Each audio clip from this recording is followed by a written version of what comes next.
Hello, everyone, and welcome to another episode of Founders Grid, sponsored by Gaper.io. Today we have Tessa. Tessa is the head of developer relations at Fast, and she's the founder at Advocate. Tessa, welcome to the show. Hi, happy to be here. Can you share a brief background about yourself, what you've been up to? Yeah, absolutely. I don't know if it'll be too brief, but I'll try to make it as brief as possible. So lately, just about five, this is week 5 for me, which is really exciting, of joining Fast and, head of DevRel there, which is really, really great opportunity. Also founder of Devicate. Devicate does a variety of different things, which is kind of fun. I've really taken my experience with the developer audiences and developer relations and leadership and brought that into a really cool opportunity to start to educate and engage more folks and kind of teach them more about developer audience. The original insight with Devicate and my original plan is to actually build a software solution for developer customer advocacy. Definitely still a big dream of mine, but kind of taking that path slowly and starting to build up that runway of education and starting to really showcase what you can do with some advocacy and customer advocacy programs. Previous to that, I was, managed developer community over at Twitter. Before that, I've been in a few startups out of San Francisco, one of which is Pantheon. And really kind of over the last, I'd say probably 6 years now, I've been working remote for all of these companies from different places that work best for my family. So. Oh, nice, nice. So, coming down to you've been working remotely for 6 years, right? Yep. But on the other side, you've been kind of like your roles have been more about, heading, building relations, community building aspect kind of things, right? So Yep. how has that experience been totally being online? Yeah. I mean, I think especially the last, year, obviously with COVID, it has felt like everything has been online, but admittedly before that it didn't always feel like I was constantly having to like live and drive and build and do all these things from an online standpoint. Because for me it just felt like I'm in my place, you're in your place, and still we're still working together on the same things, right? I think that's the nice thing about building community and building these types of relationships with developers is that it is the perfect audience of folks who don't want to go to an office all the time. They don't want to be in person all the time. And don't get me wrong, like lots of folks who are in community and lots of folks who are in developer relations want to be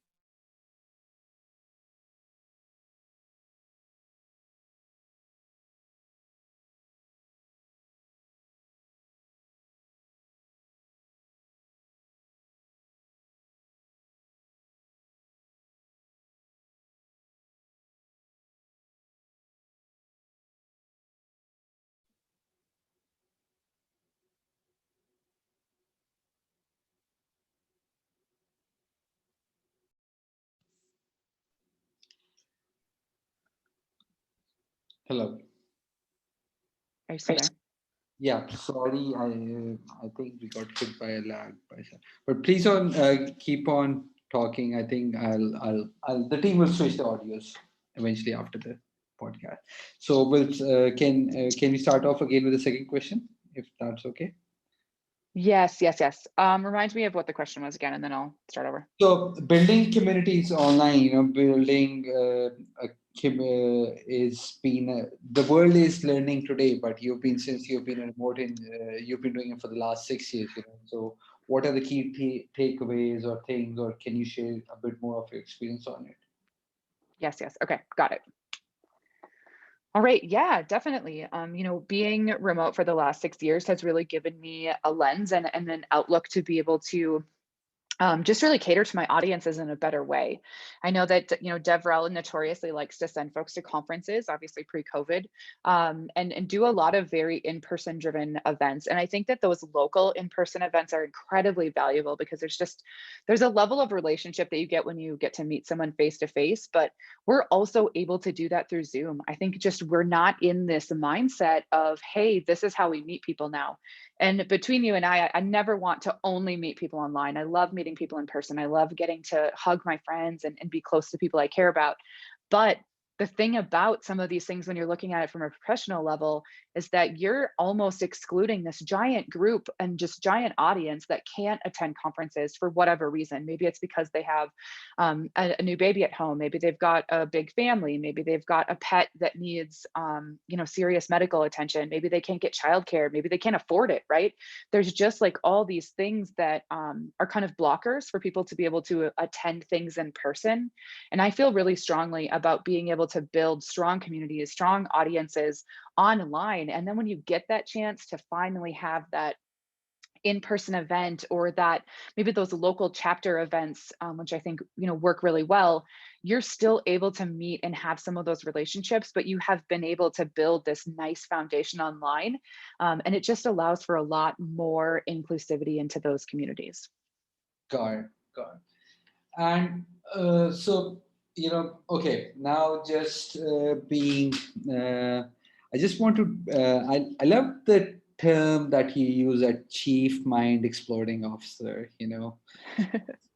Can you elaborate more on that and what you're doing at Devocate? Absolutely. So this is actually kind of a joke at first, but it actually has some truth to it. And I'm a very humble person, so it's kind of hard for me to say like, oh, I'm really great at something. But one of my dear friends, he's actually one of the co-founders at ComSer. When I were kind of talking about that, and we were just talking about some of the insights that I have provided. And by no means am I saying I know all the things, but I just have this knack for understanding developers and what they truly want from their community, what they want from their products, what they want from whatever that situation might be. And I've really been able to leverage that kind of knack and be able to produce content and create materials that help educate other folks so that they can start to kind of have that similar knack. And so when Mac and I were talking about it, again, I don't remember how we were kind of like laughing about it. And he's actually the one that came up with like the leaving it as a CEO. Cause I was like, well, what if I just say I'm not the CEO and I come up with a different acronym? And he's like, no, you can leave it. Cause you could say that you're like the chief, like the chief mind exploding officer, which, it's still CEO, right? But the mind is kind of snuck in there. And it again, kind of a joke, but it really has some truth to it. I have been able to help a lot of really awesome clients who have come in with new products, right? Like a lot of developers, especially who decided to build a tool, build a product that served their needs, that's, solved their problems, and then helped them get that off the ground, whether it be building a community first so that they can talk and engage and learn from their first users to build their product in a different way or to add new features, or whether it be anything from the experience of onboarding or their marketing techniques. A lot of times I come into startups and I'm like, shut down all of your paid ads. Let's take a step back. Let's use that budget and let's find different ways to use it. And sometimes startups don't even, or I shouldn't even say startup. Sometimes we're like pre-startup. It's like in the building phase. Anyways, and oftentimes they just maybe don't even have like a marketing campaign. And we're just starting from like zero of, hey, I built this cool thing. I don't know how to get it off the ground. Can you help me? And so Devocate has really been a lot of consulting work before I joined Twitter. And a lot of really awesome community and education work. I just launched my community last weekend as of yesterday. So excited. Started being very active in there on a daily basis. Sorry. Congratulations on that. So can you share a bit more on that? What's it all about on the community? Of course, I would happily love to do that. So the community is actually a community that serves 3 different audiences, which I have learned is a little bit tricky to navigate. I've definitely done a lot of community building, but it's been with 1 or 2 audiences. And in this situation, it's 3, which has been tricky, but it is 3 different audiences. One is developers. Developers join the community so that they can learn developer advocacy. How do I improve my public speaking skills? How do I build a social following? How do I think about the impact of my activities as I'm engaging in this developer advocacy world? And if they're not someone who is interested in leading up to that DevRel career that the education would allow them to be able to do, as well as experience, which I'll get to that, they're at least able to meet some of their favorite product teams. And so when you think about that, hey, they get to meet their favorite product teams, that brings me into the second audience. Those are companies. So companies, it can be founders, it can be developers who are building a tool and they're like, oh my gosh, how do I launch this after I build it? It can be a very established enterprise company that hasn't tapped the surface of customer developer advocacy. And those companies join, they're able to get a lot of educational materials on how to launch advocacy, customer advocacy campaigns, how to leverage in the most amazing and positive way for their developers, leverage those developer customers to build up their audience, build up their growth, build up their reputation. It's really the kind of concept of saying, hey, I've got a DevRel team internally. What if I had a DevRel team externally and it was only just my awesome customers that love my product? And then the third audience is community leaders. So folks like myself and anyone else in DevRel, anyone else in community building, anyone looking to kind of build these scalable, impactful programs. I am serving them in education and peer mentorship, just engagement, working with them through all of that, providing, white papers and courses and all these other services to all the audiences, to really educate them in each of these different areas so that they can take this developer customer advocacy angle that I am so in love with because it works so well, and just let them leverage that and start to learn how to use that. Eventually, Devakit will actually be a software solution that will guide companies through their advocacy programs. It could be a startup who's at stage 0 and they have 0 customers. How do you get your first customer? Then it could be, hey, you've got 10 customers now. Let's start talking to them. Let's get feedback from them, and all the tools you need to kind of reach out and do those things. So it's very exciting. I'm excited to launch the community, excited to build momentum around this area, and then hopefully start to build a software solution. Interesting, interesting. Good luck for that. Good luck for that. So now coming down to, we call our podcast kind of like sprint podcast where we try to keep them, short and precise and within 8 to 12 minutes.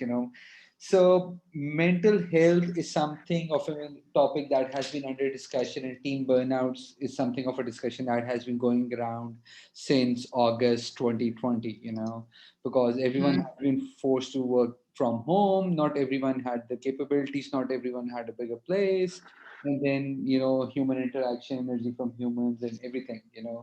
So what practices or what things have you adopted in your work culture with your colleagues that in order to cater to the mental health? Yeah, this is a super important topic. I'm glad you brought this up. By no means am I a whiz in this area, but I will say that 2020, I think, was a year of self-reflection for a lot of folks. I think it was definitely a year of self-reflection for myself and starting to see what I truly need to feel successful, because we're all stuck in these kind of weird situations. For some people who have been working remote for years, like myself, my work life didn't feel like it changed all that much. It was actually nice in some capacities to be at a company where everyone was remote, because it allowed for some of that, as I'm sure lots of your podcasts have talked about, some of that maybe not remote first thinking. So there's a lot of companies that are half remote and half in office, and it's really hard to balance that, and it's really hard to nail down that ability to have them in both places. And so I've loved the fact that my coworkers are all remote and they can relate to some of my problems. And I think that's going to bring a stronger mental health space here in the coming months. I think that some folks are still trying, and they're still working through what it's like to be at home. But I think we're all starting to kind of find our groove there. But what I think is really important is just having a way and having kind of almost a circle of folks that you feel like you just reach out to. I have to say, actually, I just found out about Marco Polo, the app, just a few weeks ago. And I think that I wish I would have found Marco Polo months ago, admittedly. But essentially it's video talking back and forth. It's such an easy concept. We could easily do that through text message and just record a quick video snippet and text it back, right?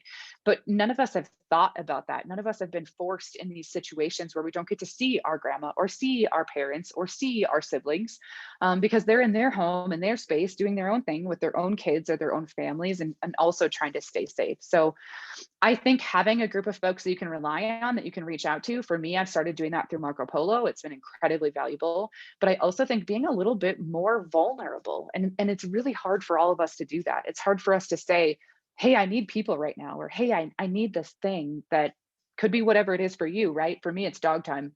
I need all the dog time in the world when I'm not in such a great space. But I think relying on your close network and making sure that you're doing that. I think being more vulnerable at work, being more vulnerable with your peers, and sharing a little bit more about your personal life gives you that sense of like community inside of your workspace that I strongly recommend. And really, like, whoever is in your direct household, whether that be children, spouses, friends, roommates, dogs, cats, whatever it might be, I think relying a little bit more on those folks to work together. I've been a lot more open with my children lately about how I'm feeling and what I'm thinking, and I think that's been incredibly valuable for my family specifically. Got it. Got it. So, which brings me to the next question the last question, do you think remote work is here to stay, or will the world go back to normal, or do you think it's going to be a hybrid routine, and can we stick to the hybrid routine? Yeah, this is a super great question. So I think that there's going to be a combination. I think there are still a lot of folks, and especially a lot of companies, like Apple and Google, are pretty strict on their non-remote working situations. I think that there are going to be some outliers of companies that we're going to see that are just never going to want to go fully remote for whatever reason. I actually really question those reasons, because I start to wonder if it's like micromanagement, if it's wanting to know where your people are, which again comes back to micromanagement. But I do really think that there's going to be this opportunity for more companies to be remote and for more companies to be more profitable in that space. Just because when you think about it, office space is expensive, especially when you're a tech company who's like serving snacks and serving beverages and serving catered lunch and doing all these like office amenities. And don't get me wrong, those are really nice to have. But honestly, like, as someone who is working at a company and who's been remote for a long time, I'd rather see something else, because as a remote employee, those benefits don't help me any. And so I think that when companies start to see the shift and the exclusivity that they're providing by having this office space and these remote workers, I think they'll start to see that it might not always make sense. I know that there's always going to be a place for a physical office with specific organizations who need whatever it might be in person, right? But I think that when there is an opportunity to be able to be remote, I do think that businesses are going to start to see the value and the fact that their profit margins can shift hugely, if they can think about how they can implement remote. And if they can do that on the full company level, I think it'll be very profitable. And I think we will see a lot more remote workers and a lot more employees getting benefits that actually matter, like ergonomic chairs, because we sit in them all day. And I'm very excited for that world, but that's my hopes. I don't know if that's necessarily what I think is the forecast. Yeah, got it. No, that's an interesting thing. That's a super interesting thing. Tessa, thank you so much for being on the show. We're just gonna pause the podcast and take it offline. But we could have talked for another 30 minutes on the podcast, but my team kind of like they just cut it off after 12. Thank you so much for being on the show. Of course. Well, if you're like, hey, you know what, there's just something more to this conversation, we can always do another one and do like a very focused follow up so it doesn't feel like too much Tessa. Got it.